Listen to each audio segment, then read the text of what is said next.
नमस्कार, खबरों का पंचनामा देख रहे हैं आप। मैं हूं आपके साथ पूजा। हम लेकर आए हैं देश और दुनिया की 5 बड़ी खबरें, जिस पे चर्चा के लिए मेरे साथ स्टूडियो में मौजूद हैं कैपिटल टीवी के editor in chief doctor Manish Kumar. Doctor साहब, बहुत बहुत स्वागत है आपका। धन्यवाद। सबसे पहले नजर हेडलाइंस पर। उधमपुर में पीएम मोदी का बड़ा ऐलान। पीएम मोदी ने कहा, जम्मू कश्मीर को जल्द मिलेगा पूर्ण राज्य का दर्जा, जल्द होंगे विधानसभा चुनाव। हिंदू त्योहारों पर मांस खाने और वीडियो शेयर करने पर पीएम मोदी ने राहुल गांधी और लालू यादव परिवार को घेरा, मुगलों से की तुलना। शराब घोटाले में गिरफ्तार की कविता को 15 अप्रैल तक सीबीआई हिरासत में भेजा गया तो सिसोदिया ने अदालत में लगाई अर्जी। लोकसभा चुनाव में प्रचार के लिए मांगी अंतरिम जमानत। पश्चिम बंगाल शिक्षक भर्ती घोटाले में ईडी का बड़ा एक्शन। 230 करोड़ रुपए की प्रॉपर्टी जब्त। अब तक 365 करोड़ की प्रॉपर्टी हो चुकी है जब्त। रामेश्वरम कैफे विस्फोट मामले में एनआईए को मिली बड़ी सफलता। एनआईए ने कोलकाता से 2 प्रमुख संदिग्धों को किया गिरफ्तार। ममता बनर्जी को आया गुस्सा। खबरों की शुरुआत में सबसे पहले बात पीएम मोदी के बड़े ऐलान की। पीएम मोदी ने आज जम्मू कश्मीर के उधमपुर में एक चुनावी सभा को संबोधित किया। इस दौरान उन्होंने बड़ा ऐलान करते हुए कहा कि जम्मू कश्मीर को जल्द राज्य का दर्जा मिलेगा। उन्होंने ये भी कहा कि जल्द ही यहां विधानसभा चुनाव भी कराए जाएंगे। लोकसभा चुनाव से ठीक पहले पीएम मोदी के इस बयान की काफी चर्चा भी हो रही है। इसके मायने भी अलग है। विपक्ष पिछले काफी समय से राज्य में विधानसभा चुनाव कराने की मांग कर रहा है। पीएम मोदी ने जनसभा को संबोधित करते हुए यह भी कहा कि वो बहुत आगे की सोचते हैं, इसलिए अब तक जो हुआ है वो सिर्फ ट्रेलर है। जल्द ही आप अपनी बात अपने विधायकों और मंत्रियों के साथ शेयर कर सकेंगे। इसी के साथ पीएम मोदी ने कहा कि अनुच्छेद 370 की दीवार को उन्होंने गिरा दिया। इतना ही नहीं, उसके मलबे को भी जमीन में गाड़ दिया। उन्होंने 370 को लेकर विपक्ष को चुनौती भी दी। पीएम ने कहा कि मेरा चैलेंज है, कोई भी पार्टी आर्टिकल 370 हटाकर दिखा दे। विपक्षी पार्टियों की तरफ से ये मांग की जा रही थी, पर आज पीएम मोदी ने जब ये ऐलान किया तो विपक्ष के नेताओं की तरफ से कोई बयान क्यों नहीं सामने आया? देखिए, विपक्ष जो है कश्मीर पे एक अपीजमेंट पॉलिटिक्स, जिसके लिए ये लोग अभी तक उसका खामियाजा भुगत रहे हैं, उसके तहत आप जो है समर्थन करते थे कि भाई 370 नहीं हटाओ। तरह तरह की कहानियां, और पता नहीं दिमाग में किस तरह का कीड़ा घुसा हुआ होता है हिंदुस्तान में कुछ इंटेलेक्चुअल्स के। किताबें भी लिख दी गई, ओपिनियन भी बना दिया, आर्टिकल 370 हटा दिया गया तो कश्मीर हिंदुस्तान का हिस्सा, यही पढ़ाया जा रहा था। प्रधानमंत्री मोदी ने इसको खत्म किया। और बेशर्मी देखिए, कांग्रेस पार्टी, उसके चट्टे बट्टे और तमाम ये इंडिया अलायंस के लोग, ये टुकड़े टुकड़े गैंग के लोग, वो अभी भी इस जिद पे अड़े हुए हैं कि अगर हमारी सरकार आ जाएगी तो 370 को फिर से बहाल कर दिया जाएगा। जूते पड़ेंगे अगर आपने अब कश्मीर में जाकर 370 का नाम लिया। लोग प्रसन्न हैं। पहली बार लोगों ने देखा कि सरकार किस तरीके से गरीबों के साथ खड़ी होती है। वहां के लोग वैली के अंदर या दूर दराज इलाकों में, जहां कभी सड़कें नहीं गई, बिजली नहीं, स्कूल नहीं, कोई मूलभूत सुविधाएं नहीं, ये 4 सालों में वहां का कायाकल्प हुआ है। इसलिए वहां की जनता खुश है। नेता इसलिए नाराज हैं कि 370 था तो इनकी कमाई खूब होती थी, खूब लूट मचाते थे। अब ये कमाई बंद हो गई है, इसलिए ये नेता कटोरा लेकर के घूम रहे हैं। और प्रधानमंत्री मोदी ने इतनी बड़ी बात कर दी। अभी द वीक में इंटरव्यू था, उन्होंने कहा जेएनके के बारे में जानना, आप जाओ वहां घूम के आओ, बताओ, हमें बोलने की आवश्यकता नहीं, वहां की जनता कह रही है सारी चीजें। और अब जो आखिरी पड़ाव है वो ये कि जिस तरीके से वहां पे जो आतंकवादी कट्टरपंथी का एक समाज के ऊपर प्रभाव था, उसको खत्म करके, जैसे आम देश के अंदर डेमोक्रेसी है, चुनाव होते हैं, राज्य सरकारें चलती है, वो प्रधानमंत्री ने आज ऐलान कर दिया। तो full points to prime minister Modi as far as J&K is concerned. जी, तो उधमपुर में बड़ा ऐलान करते हुए पीएम मोदी ने विपक्ष को जमकर घेरा भी है। नवरात्र और सावन में नॉनवेज खाकर वीडियो शेयर करने पर पीएम मोदी ने तेजस्वी और राहुल गांधी पर हमला बोला। पीएम ने कहा, कांग्रेस और इंडी गठबंधन के लोग देश के बहुसंख्यकों की भावनाओं की चिंता नहीं करते, उन्हें लोगों की भावनाओं के साथ खेलने में मजा आता है। एक व्यक्ति जिसे कोर्ट ने सजा दी है और एक जो जमानत पर है, एक अपराधी के घर पर जाते हैं और सावन के महीने में मटन का मजा लेते हैं और लोगों को परेशान करने के लिए वीडियो भी बनाते हैं। तेजस्वी पर बड़ा हमला करते हुए पीएम ने कहा, नवरात्र के दिनों में नॉनवेज खाने की वीडियो देखकर लोगों की भावनाओं को चोट पहुंचाकर ये किसको खुश करने का खेल कर रहे हैं। उन्होंने ये भी कहा, कानून किसी को भी कुछ भी खाने से नहीं रोकता है, लेकिन इन लोगों का मकसद कुछ और है। पीएम ने दोनों नेताओं की तुलना मुगलों से की और देश की जनता को परेशान करने का आरोप लगाया।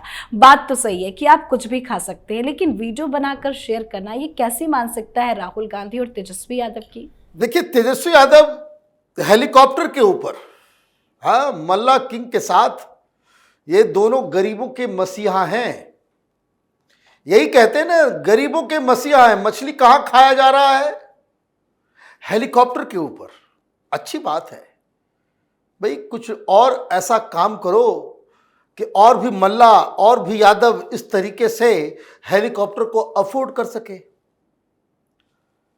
लूट खसोट जो आप लोगों ने किया है आरजेडी के जमाने में, तो आपकी तो आदत गई नहीं। आपने सोचा कि चलो मजाक उड़ाते हैं। प्रधानमंत्री मोदी बिल्कुल सही कह रहे हैं। राहुल गांधी हो, तेजस्वी यादव हो या सारे लोग हो, ये सारे लोगों को बताना चाहिए कि ये जो आपने कब वीडियो बनाया नहीं बनाया। राहुल गांधी ने वो वीडियो सावन में रिलीज किया, सावन के महीने में, जब लोग खास करके हिंदू समुदाय नॉनवेज नहीं खाते। हिंदू इस नवरात्र के दौरान भी नॉनवेज नहीं खाते। कब का वीडियो है, नहीं वीडियो, मैं उस डिबेट में जाता ही नहीं। देख रहा हूं मैं बहुत सारे लोग डिफरेंस, भाई आपने रिलीज तो किया नवरात्र में और आप इस तरह से चढ़ाएंगे भाई किस लिए? कि नवरात्र में मछली खाने से बड़े सेक्युलर हो जाएंगे। भाई खाना घर के अंदर खाओ, कोई तुम्हारे किचन में झांक के तो देख नहीं रहा है। आपको नवरात्र के अंदर मछली खाना है, मटन खाना है, बीफ खाना है, जो तुम लोगों से यही उम्मीद ही करते हैं। ये सेक्युलरिज्म के नाम पे ये सब बीफ ईटिंग लीडर्स हैं। तुमको जो खाना है घर के अंदर खाओ। ये आप पब्लिक नुमाइश करेंगे नवरात्र के दौरान तो सवाल तो खड़े किए जाएंगे। और प्रधानमंत्री मोदी ने बिल्कुल सही कहा कि ये चिढ़ाने के लिए करते हैं, कि ताकि हिंदुओं को जो है वो हीन भावना और उनको लगे कि भाई आप असहाय हो जाते हैं।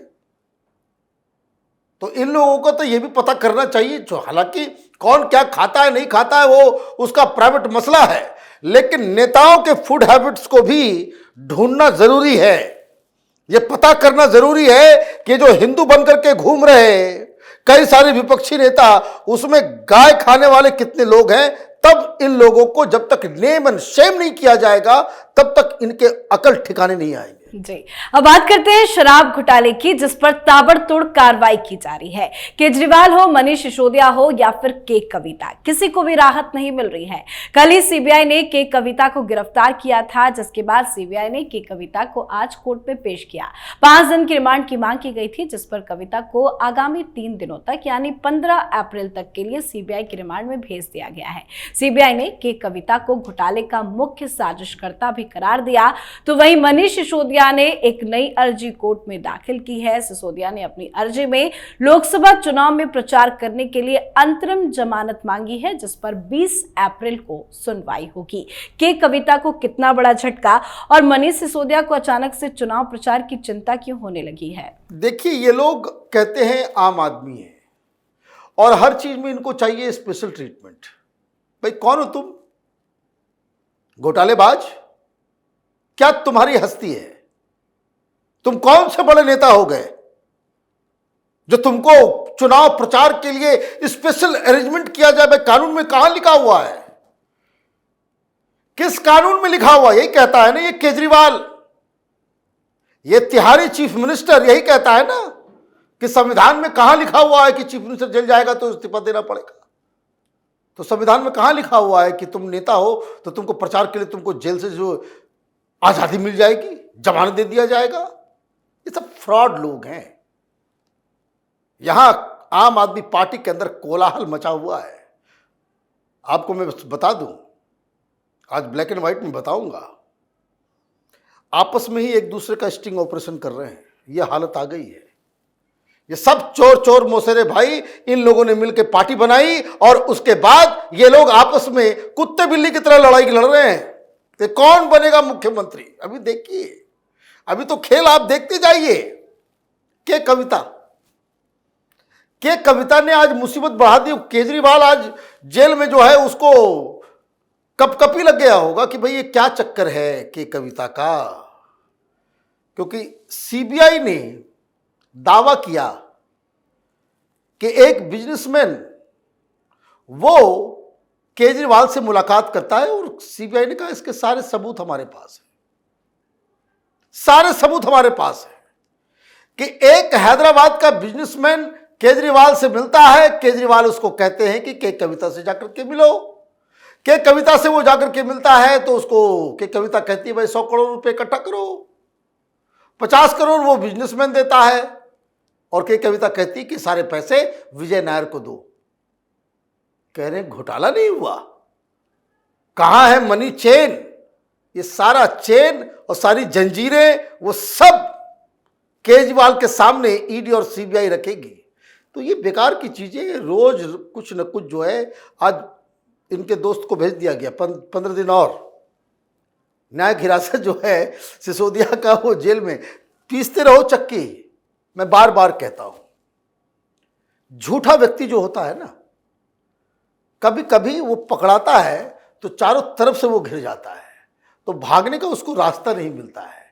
केजरीवाल चोरी करते हुए बीच चौराहे पे पकड़ा गया है, बचने की कोई उम्मीद ही नहीं है। जी, अगली खबर में बात पश्चिम बंगाल की। पश्चिम बंगाल में हुए शिक्षक भर्ती घोटाले में ईडी ने बड़ा एक्शन लिया है। ईडी ने इस घोटाले से जुड़ी कुल 365 करोड़ रुपए की संपत्ति को जब्त कर ली है। ईडी ने जानकारी दी है कि उसने इस मामले में पहले 135 करोड़ रुपए की संपत्ति जब्त की थी और अब 230 करोड़ रुपए की प्रॉपर्टी को अटैच किया गया है। ईडी के मुताबिक अब तक जिन लोगों की संपत्ति जब्त की गई है उसमें प्रसन्न कुमार रॉय और शांति प्रसाद सिन्हा की जमीन और फ्लैट शामिल है। शिक्षक भर्ती घोटाले में अब तक ईडी ने क्या क्या कार्रवाई की है? देखिए, शिक्षक भर्ती घोटाला तो गले का फांस बन गया ममता बनर्जी का।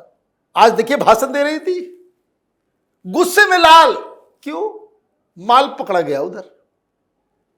अभी तृणमूल की हालत ये हो गई है कि इस शिक्षक भर्ती घोटाले में ये लोग मुंह दिखाने के लायक नहीं बचे हैं। कारण कुछ घोटाले ऐसे होते हैं जिसका पब्लिक से कोई लेन देन नहीं होता है।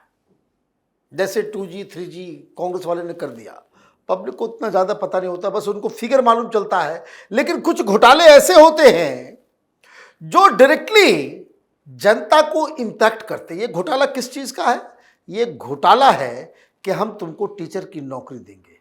सबकी नौकरी चली गई, जिसने पैसा दिया उसकी भी, जिसने पैसा नहीं दिया उसकी भी। और जो लोग ममता बनर्जी को वोट कर रहे थे उनको समझ में आ गया कि ममता बनर्जी की जो सरकार है ये भ्रष्टतम सरकार है, बिना माल दिए हुए आपको टीचर की नौकरी नहीं लग सकती।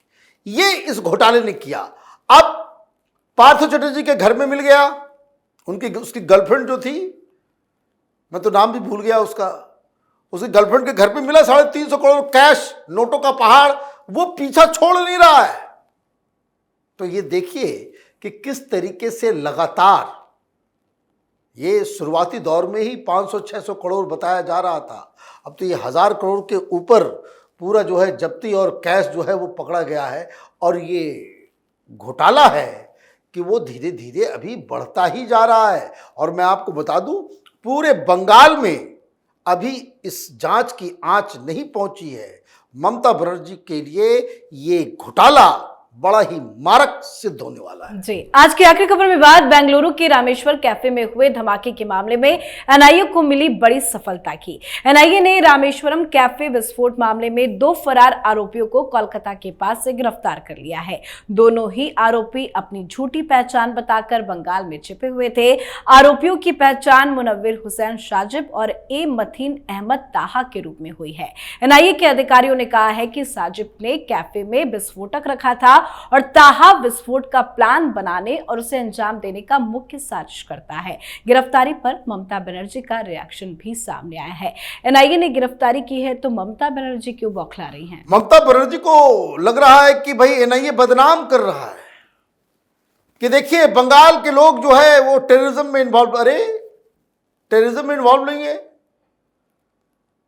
मैं तो कहता हूं कि आप बता दो कि बॉर्डर इलाके में बंगाल में जहां मुस्लिम पॉपुलेशन जो है प्रचुर मात्रा में है, वहां आप किसी पुलिस की टीम को, कलकत्ता पुलिस, बंगाल की पुलिस, वहां जाकर के किसी मुस्लिम अपराधी को गिरफ्तार कर सकते हो, जिंदा वापस आ जाओगे तो आपको सैल्यूट करूंगा मैं। ये तो एनार्की की स्थिति है बंगाल के अंदर। ये सब के सब बर्बाद और तबाह राज्य के कैसे मिसाल बनकर के सामने आ रहे हैं और ममता बनर्जी कंडम करने के बजाय उसको डिफेंड कर रही है। वो करिया कोई है ही नहीं। रामेश्वर कैफे बेंगलुरु में विस्फोट होता है और इन आतंकियों को लगता है कि भाई सबसे सेफ हेवन कहां होगा, तो बंगाल पहुंच जाता है कि वहां 4 मौलानाओं को मैं पकड़ लूंगा, वहां की सरकार फिर हमें गिरफ्तार नहीं करेगी। ये फैक्ट है कि यहां मैं सेफ रहूंगा। इन आतंकियों को बोलो आपकी यूपी जाकर के छिपेगा कोई नहीं छिपेगा, लेकिन बंगाल छिपेगा। यही इस बात को लेकर के कि ममता बनर्जी इसको एक रीजनल प्राइड का जगह दे रही है। अब देखिए आज एक और खबर आई जो इससे अनरिलेटेड है कि टीएमसी का एक नेता वो भाषण दे रहा है, ये कह रहा है कि अगर बीजेपी को वोट दिया और टीएमसी को वोट नहीं दिया तुम्हारे उंगली को काट देंगे। अभी सेंट्रल फोर्स तो रहेगा, लेकिन वोटिंग के बाद सेंट्रल फोर्स चला जाएगा, फिर टीएमसी का सेंट्रल फोर्स रहेगा, फिर टीएमसी वाले तुमको दौड़ा दौड़ा करके मारेंगे। ये ओपनली स्टेज के ऊपर से बोल रहा है और सब चीफ जस्टिस हो, हाईकोर्ट हो, प्रधानमंत्री हो, गृह मंत्री हो, सब मूक दर्शक बने हुए हैं। आप भी समझिए कि सारे लोग मूक दर्शक बने हुए हैं। यह बात किसी और धर्म और किसी पार्टी और किसी चीज के लिए कोई हिंदूवादी नेता कह दिया होता या कुछ और कह दिया होता तो देखते जजेस साहब कैसे कैसे कहते। अब रिव्यू अपार्ट, लानत है ऐसे सिस्टम के ऊपर कि जहां खुल्लम खुल्ला आम नागरिक को धमकी दिया जा रहा है और सारे लोग चूड़ियां बांध करके बैठे हुए हैं।